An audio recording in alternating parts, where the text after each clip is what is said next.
Did you know that it's critical when going into any interview for any client facing role that you're constantly thinking about client challenges and how you would solve for them?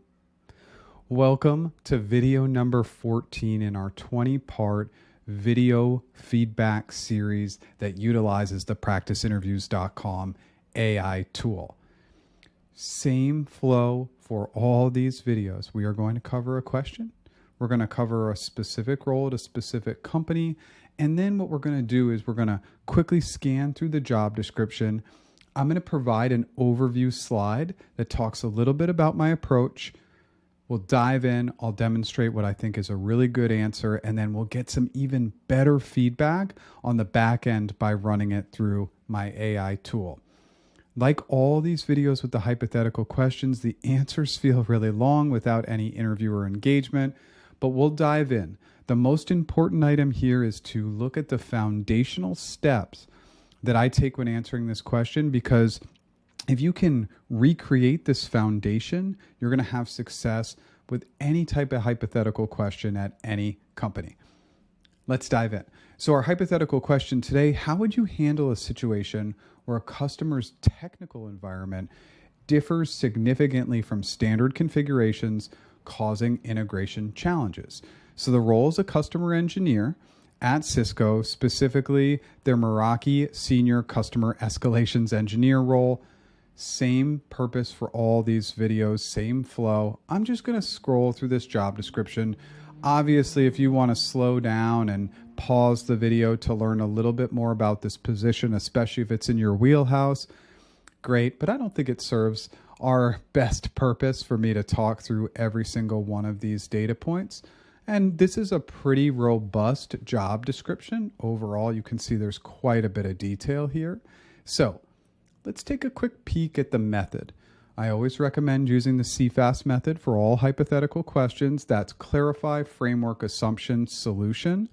And so what we're doing is we're trying to get a little bit of clarification. Our framework is our outline. It's our generic approach. Then we're going to narrow the focus with some role-specific assumptions and then dive in. And ultimately, the best solutions will come with a little bit of back and forth with your interviewer, but typically, if you can provide more than one solution through that back and forth, you're going to have great results. For flow, let's just ask the question again, and then we'll go right into our answer. How would you handle a situation where a customer's technical environment differs significantly from standard configurations, causing integration challenges?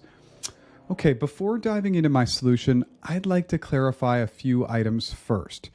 Is the customer's environment using legacy systems or newer technologies that are causing the integration challenges?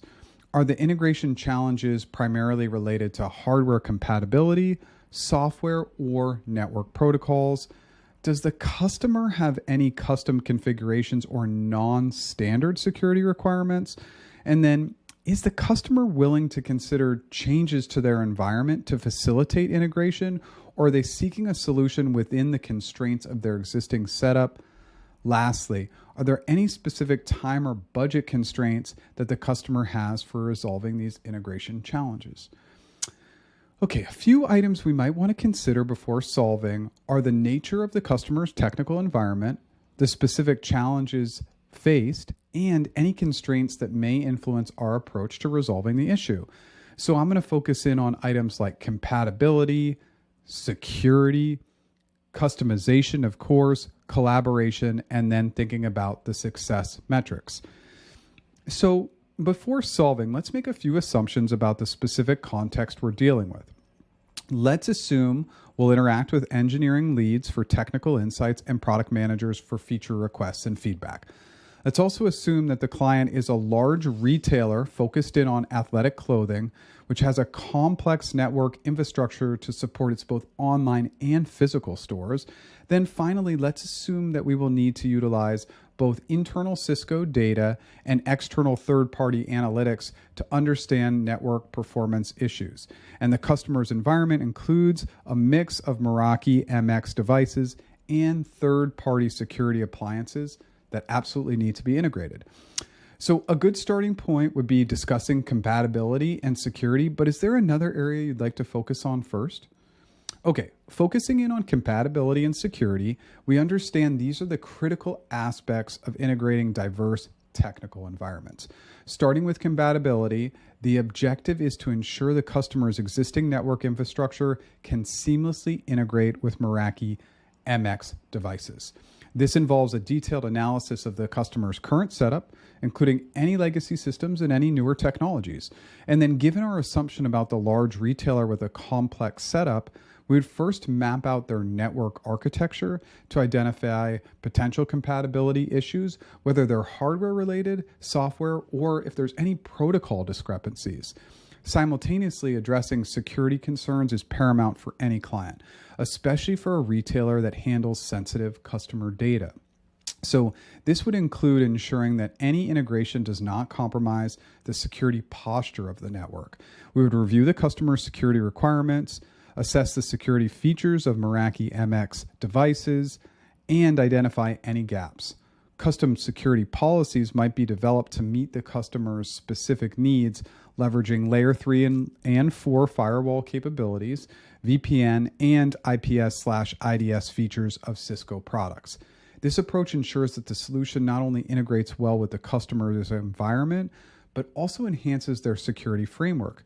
Now, throughout this process, collaboration with both product and eng teams is crucial to address any technical issues that might arise and explore potential enhancements to Meraki products that could facilitate easier integration with diverse environments in the future. So, documenting these interactions and solutions becomes a resource for both the customer and Cisco, enhancing the knowledge base and informing future product development. So, we could focus more on compatibility and security, two big areas, or we could focus on customization and collaboration. Do you have a preference? Okay, if we're going to shift our focus to customization and collaboration, it's clear that the aspects are integral to resolving integration challenges in non-standard environments. So customization involves tailoring Cisco's solutions to fit the unique requirements of the customer's technical environment. This could mean developing firmware for Meraki devices, scripting specific configurations, or even leveraging APIs for more dynamic integration with the customer systems. Given the retailer's need for a robust and secure network to support both online and physical operations, customization might also involve creating specific security policies or network segmentation strategies to support retail operations. Now, of course, collaboration is the backbone of this approach, involving direct engagement with the customer's technical team, Cisco's product and eng teams, and potentially third-party technology providers as well. This collaborative effort ensures that all stakeholders have a voice in the solution development process, facilitating a more accurate and effective integration.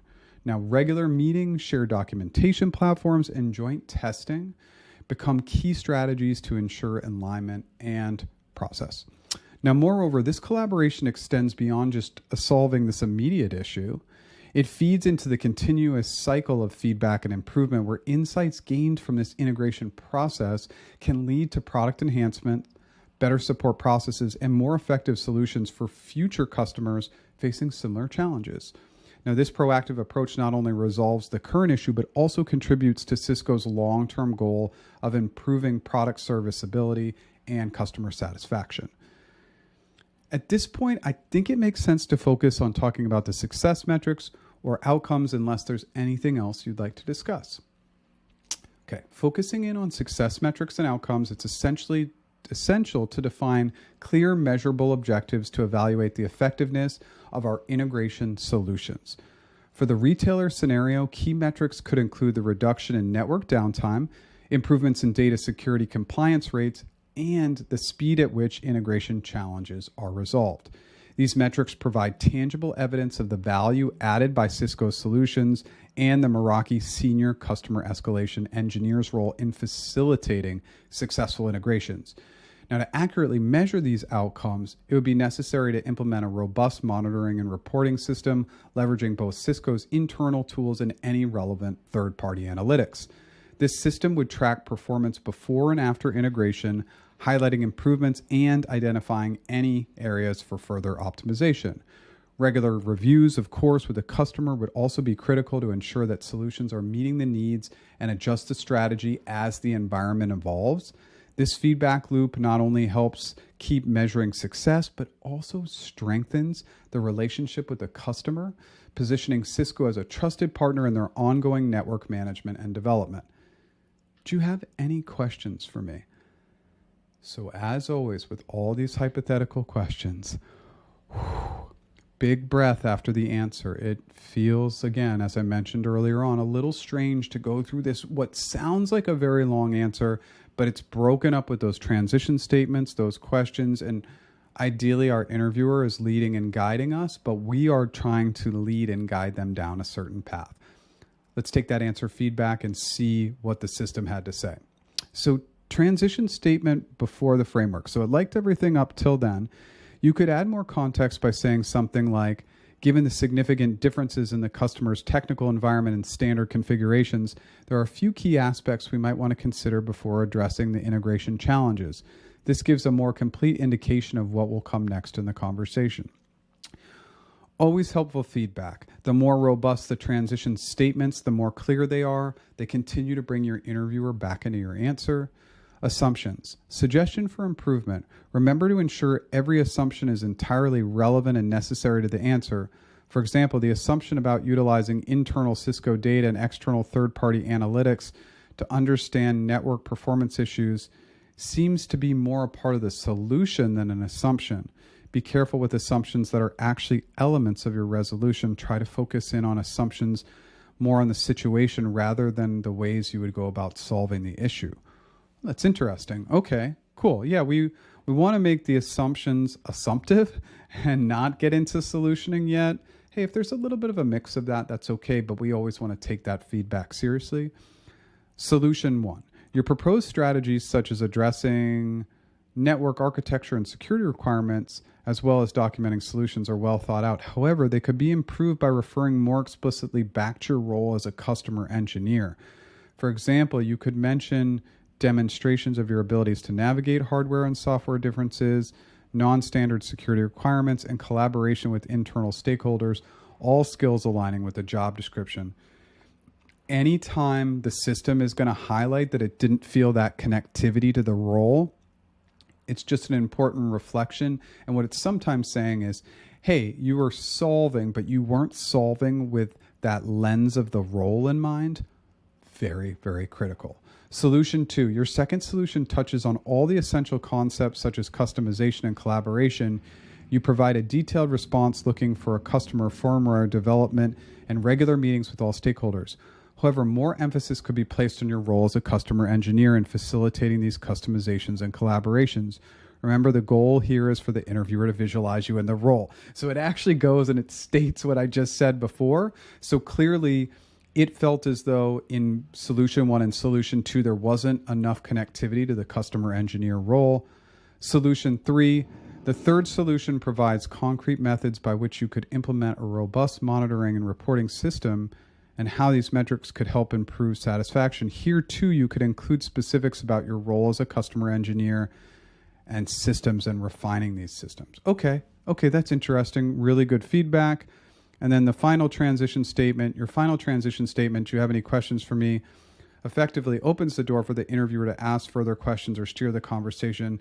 It provides a good opportunity for you to showcase your knowledge and depth of the role. And I would just say, I don't think that question's perfect. We do want to always lead and guide our interviewer as much as we can. And then I'm not always showing overall feedback, but I thought this overall feedback was really good to reiterate. To improve your performance overall, remember to tie your answers back to the role of a customer engineer more explicitly. While your answer demonstrates a comprehensive understanding of the situation, including specific role-related skills, can directly showcase your fitness for the job. Our goal in these answers is we want to get the interviewers picturing us in the role. So the more role-related, the better. And we obviously tripled down on that item, and that's great feedback. And then this comes back to our trusty overview slide. So It felt like these initial steps were pretty good. It felt like our assumptions maybe got into a little bit of solving and then connect back to the framework and assumptions. We did that, and the actions we would take to solve the question. But I think our how, define how you would do it, probably got a little bit away from the role. Thank you so much for watching. If you are interested in becoming an early adopter for practiceinterviews.com, our AI tool, the launch is coming soon. It's going to be on February 26th. But if you sign up as an early adopter, the link is in the YouTube description below. You're going to get a discount just for signing up. Still, over the last couple of weeks, we're probably going to allow some more early adopters onto the tool to test it and give us feedback. So if you'd like to be included there, just sign up. It will take about 3 to 5 seconds. Thanks so much for watching. I hope this video helps.